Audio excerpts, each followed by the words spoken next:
Well, my name is Tanya James. And I'm Lamont James. In June, we'll be married 30 years. I'm Mason Arkwright. Sheila Arkwright. And we have been married for a year and a half. Yes. James and Asha Cleveland. We've been married for just a little over a month. I'm Warren Burrell. My wife Vivian. We've been married 31 years. September will be 32. Hey, where do you see Yami and Tim? Let me say, I ironed this out last night. Oh, did you really? Yeah, I did. Did you really? A lot on kill each other.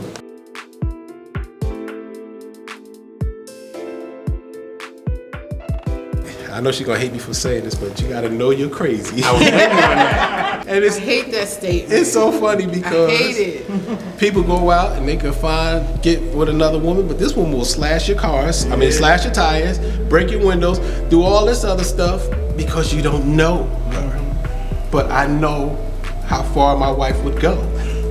And you know you're crazy, man, and I love my crazy. How do you guys, in marriage, stuff can get heated and, it can get real raw and dirty. So how do you guys handle conflict resolution in your relationship? I think something we still working on, actually. Right. But it has gotten better, right? It was certain stuff that I had to learn not to say. Certain things that I had to learn not to say. That I was saying at first out of anger, right? Cause I was still growing up as far as having to deal with a person. You know what I mean? Every day it was always me by myself. And now I got this big personality I got to deal with. They don't back down for nothing. You know what I mean? I'm like, why you ain't scared of me? This was my,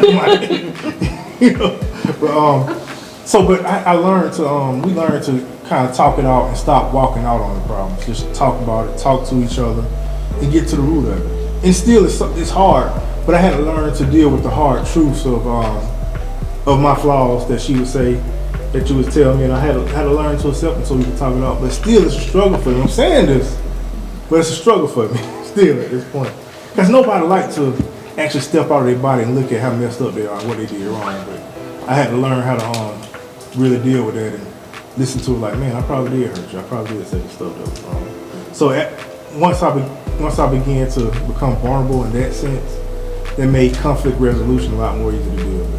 There's a lot of things that I see most men would get into the argument. I'm more of I'll step back and then look at it from the other side, a person's view, or know that there's not a good outcome to this problem.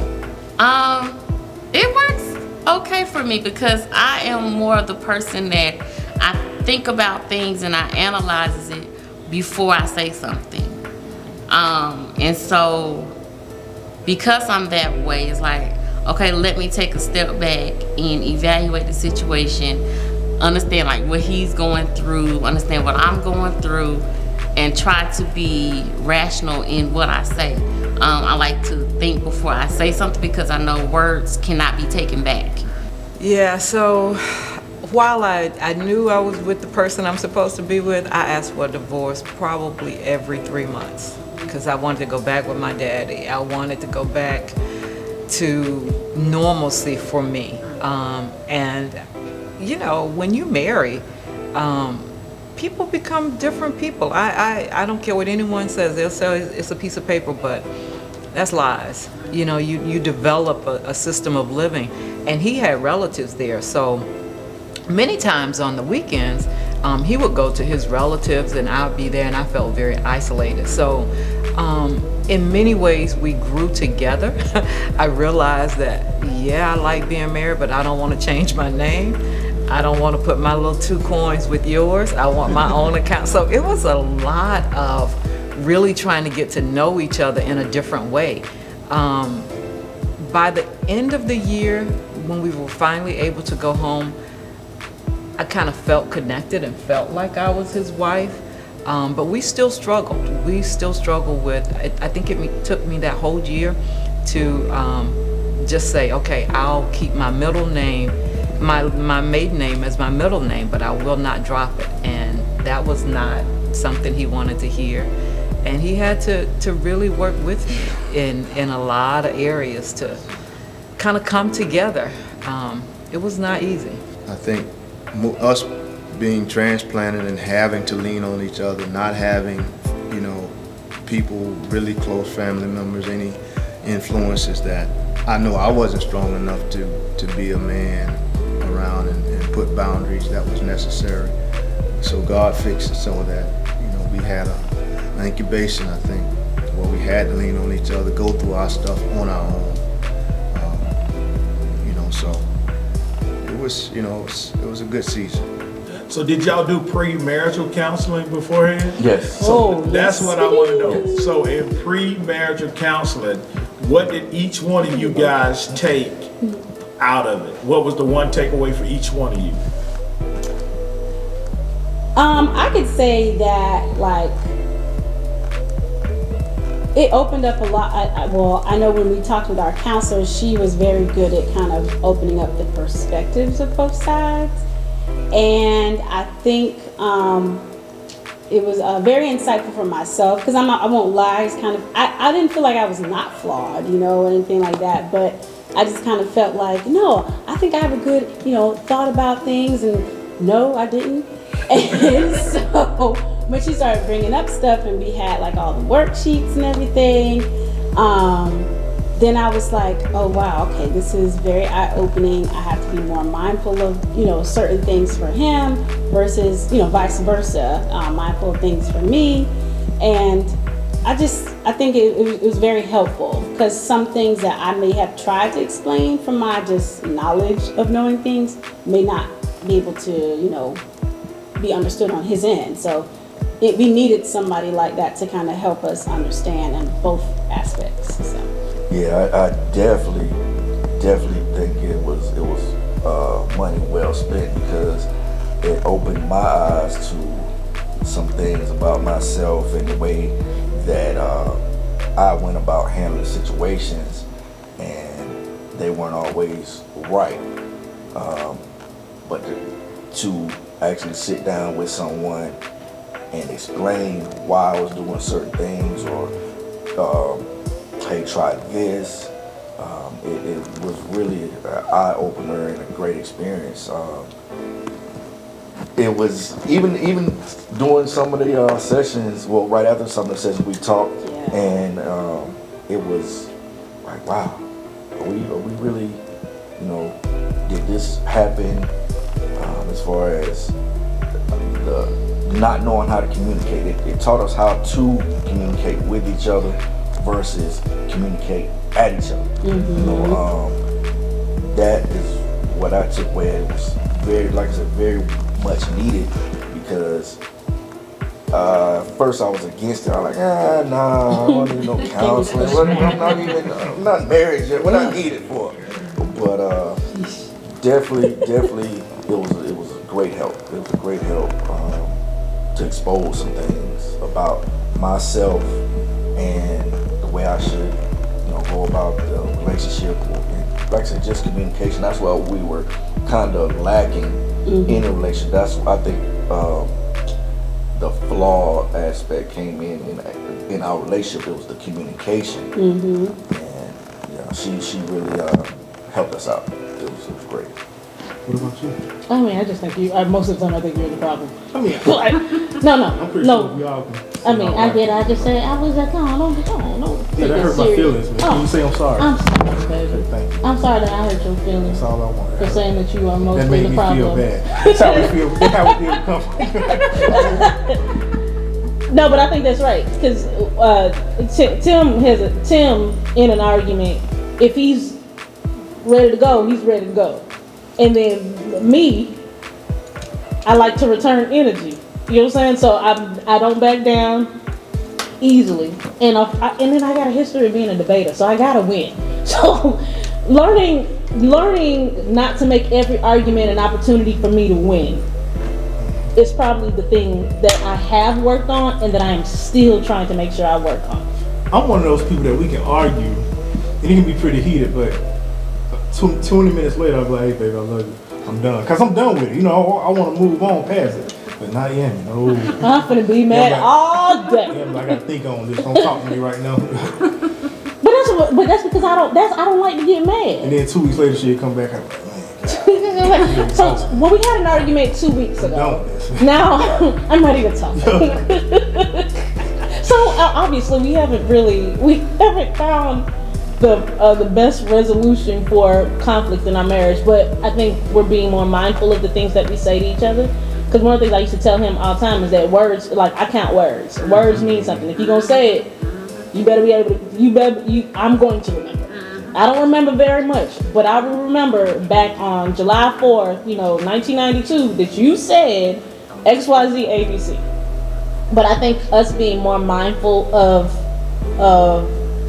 how we present, how we deliver. Me, it's delivery. It's not necessarily what I say, but I can be very, very mean in my delivery. So watching my delivery and him watching his words has helped us so that when we do have a disagreement, we can come out of it a little quicker. And I had to realize too that I gotta forgive a little sooner than 2 weeks or a month or a year, because I hold on to a lot of things for a long time. I'm gonna tell you something about Yami. When Yami get into an argument, she does these hand gestures. When you throw your hands up, it's a problem, right? I was like, why your hands in there? Like, what's up? What you want to do? You know? And I had to learn that just how she talked. That would take me to another it's level. Culture. It was aggressive to me. You know what I mean? Like, why your hands in there? Like, what's going on? So that'd take me somewhere else when she ain't even there. It would be me. So I had to learn. I had to get to learn her.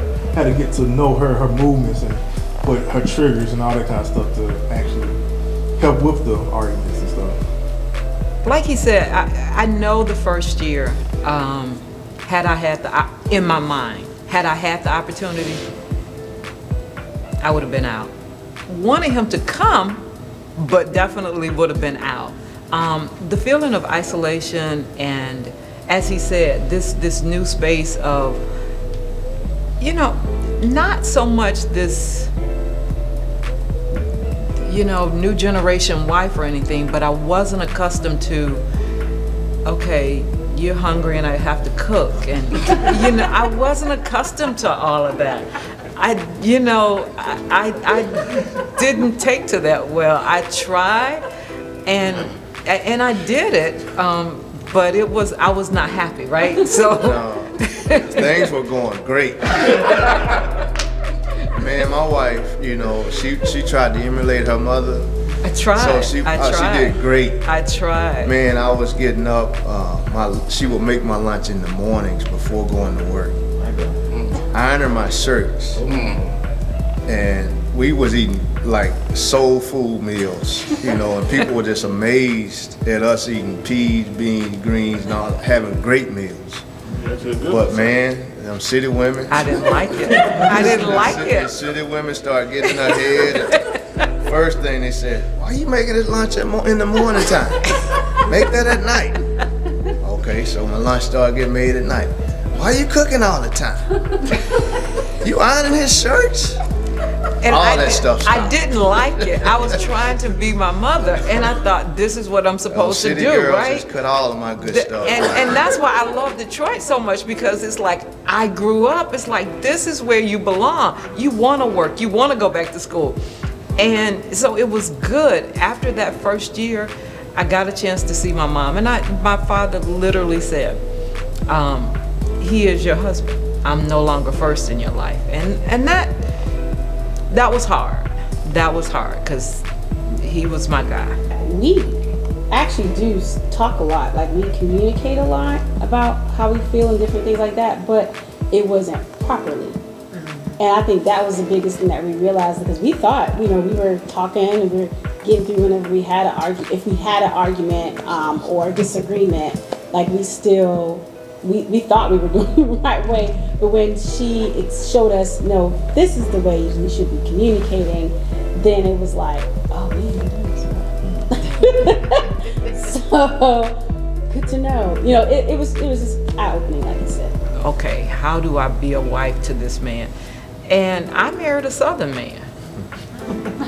So, you know, I'm a Southern woman by birth, but in my head, I'm somewhere else, right? So, it was probably 5 years. Let me just go and give you the long and short of it all. Because you swallow down like, okay, you have the last word, okay. I'm supposed to cook when you're hungry and I want to go out to eat, okay. I can't buy this, okay. Prime example, can I just jump to this? Prime example, we're trying to buy a house, we're settled, this is our second, third, and we're both great savers and all of this. He had gotten to the point where I'll take care of the household, you save your check for the down payment. Okay. But you know, there's just something about, I can't spend anything. There's a store called Parade of Shoes, or used to be in Detroit. I love shoes. I was literally sacrificing everything. When you could hear me walking around the corner, my heel was tapping. Tip, tip, tip, you could hear it. And finally one Friday I had enough. I got paid. I went and bought me 2 pair of $17.95 shoes. I get a call at my desk because I work late. I'm looking at the deposit. Did you do something with $32? I was done.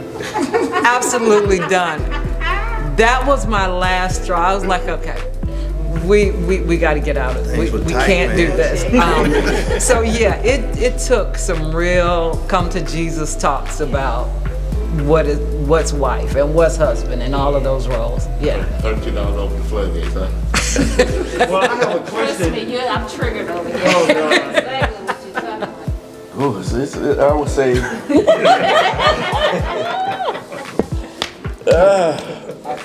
Yeah, the difference is There's a couple because- of years between, right? yeah, there's 10-year age difference between us. So as far as handling certain situations, yeah, things we don't see eye to eye all the time on a number of situations, but we do talk through them or speak loudly sometimes. But this is how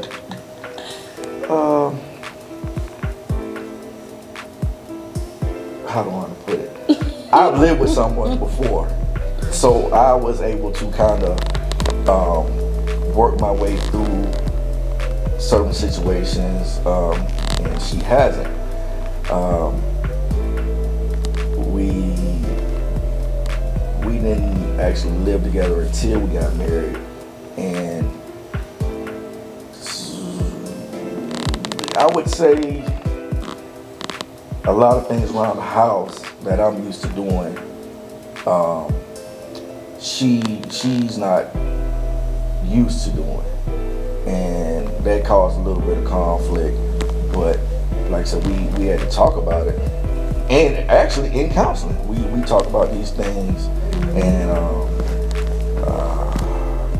I always say, I said maybe it's just a generational gap, and that's where the breakdown happens, because I'm used to doing things a certain way and she's used to doing things another, and it tries us. It definitely tries us. Yeah. Man, I'm still learning, but there was a point where I had in my mind, you know, I wanted 5 kids, right? But God didn't see it that way. We were blessed with 1 son after being married 12 years. And that whole time, my wife's whole check was going into savings, because I was operating in the mindset my wife's not gonna have to work when we have kids. His mind. In my mind. So my son was born, he was about 2 years old. My wife was carrying 3 jobs. And I'm like, wow. You know, I think I need to get the picture. So went on and I broke the budget up. I like, okay, we're gonna start spending some money. So now we changed the budget where it depended on her salary. You know, started the house note, required, you know, some help from my wife, got extra car. So it's like, okay, we're a team and spending the money and making the money now. I mean, we have different personalities, of course, but the same because of the age difference. You know, which I'm fine with because I prefer someone not to be so young and not immature. He's very mature, so a lot of situations that I approach frantically, he does not. So, or when I get like, you know, sometimes it takes me a minute to be like, chill, it's okay, you know. Because I'm very strategic, I'm very like, okay, but hold on, because this is out of line, so we make sure this is detailed, da da da. And he'll come and be like, it's just this and this. And I'll just be like, oh, you're right. Sometimes. Okay, sometimes. No, but that's the part I like, is that he can simplify things for me because I'm very analytical. So. And that's what I like about it. I mean, sometimes. She's a perfectionist, I would say. Whereas me, man, let's just get this thing done. You know, we ain't gotta go through all of that stuff. Let's just get it done. You know. Oh, absolutely. You know. And she doesn't like that approach sometimes. Like, no, we need to do this. She's very. I always say you're by the book. You know, she is. We're riding a bike. We got to be on this side of the road. I did say that. Can't cross the street right here. I'm like, what? There's no cars coming.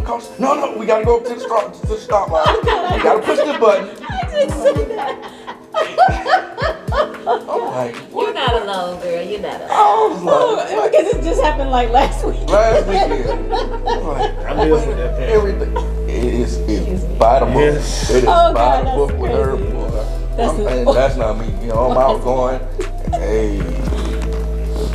But there's some things though. I'm like, okay, look, we have to look on it, like, you know, very important things, and with the house or anything important like that. Sometimes I feel like, you know, he'll make it a little more too simplistic, and I'm like, we gonna pay for that if we don't look for the in between later on, which we have. You know, like I would be like, okay, look. What you talking about, Willis? See, don't even go there. So because there were certain situations that will happen, I'm just like, babe, we have to make sure this is da da da da da because this could happen. Because, you know, I look at the outcome, like, okay, if we don't do this, this could happen. So, you know, just depending on what it is, like riding a bike, I need to be like that. But in my brain, I can't help it. Yeah, so, but not a rule breaker. But these are things it works. Yes, it works. We're still learning, and honestly, you know, we're still in that adjustment phase. 1 month. What you talking about? We got lots to go. Tommy, why you hate that statement? I'm waiting on it, Mike. Thank you. I'm not crazy. And he's not saying I'm crazy, but I love my crazy. That statement is just so true. I don't like that statement. Yes, yeah. I've told him that it's plenty of times. Yeah, but it's just so right, because people can do some crazy things, and really, I mean, you don't know that next woman. Next woman could be just straight up, Lifetime. Yeah, and I know my crazy too. Lifetime channel. Yes. Yeah, and I stay on Lifetime, Snap. He said I'm always watching stuff trying to kill the husband. Oh boy. I enjoy that stuff. Not that I'm making plans or anything, but If I like that stuff. needed to come up, you had to And have life insurance, everybody. You leave something. Yeah, we got a lot of that. Leave life insurance.